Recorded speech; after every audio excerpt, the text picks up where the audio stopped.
અમદાવાદમાં મક્તમપુરા વોર્ડથી કોંગ્રેસના ઉમેદવારે ફોર્મ ભર્યું છે। કોંગ્રેસમાંથી હિતેન્દ્ર પીઠડિયા, નાદિયા પઠાણ, મિર્ઝા હાજી અસરાબાઈની ઉમેદવારી છે।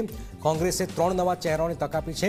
કોંગ્રેસ મેન્ડેટ આપ્યા બાદ ફોર્મ ભરવા પહોંચ્યા ઉમેદવાર એમઆઈએમમાંથી એઝાઝ ખાન પઠાણ, જૈનબબેન શેખ અને રાકેશ મહેરિયાએ ફોર્મ ભર્યા છે। બંને પાર્ટીઓ જીતની આશા વ્યક્ત કરી છે। અહીંયા એમઆઈએમ વચ્ચે પણ મુકાબલો જબરજસ્ત જામી રહ્યો છે, કારણ કે એમઆઈએમ અહીંયા મેદાનમાં છે। આપ જોઈ રહ્યા છો નીરવ બક્ષી અને ઇમ્તિયાઝ શેખે પણ ફોર્મ ભર્યા છે।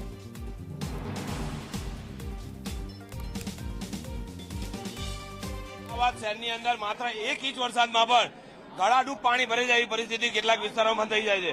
અમદાવાદ શહેરની અંદર ભ્રષ્ટાચાર ભારતીય જનતા પાર્ટીનો એટલી હદે ભૂલ્યો પાલ્યો છે કે 12 મહિના હવે તો ભૂવા પડતા થઈ ગયા છે।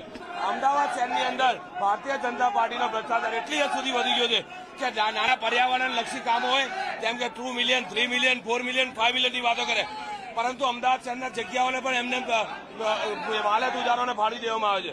આમ સામાન્ય જનતા જે પીસાય છે, આ વખતે મોંઘવારીના મુદ્દે ગેસનો બાટલો, અમદાવાદ શહેરની જનતા ગેસનો બાટલો, મોંઘવારી, આ મુદ્દે જનતા જે પીડાય છે, આ નિર્લજ્જ ભારતીય જનતા પાર્ટીની સરકારે જાકારો આપશે।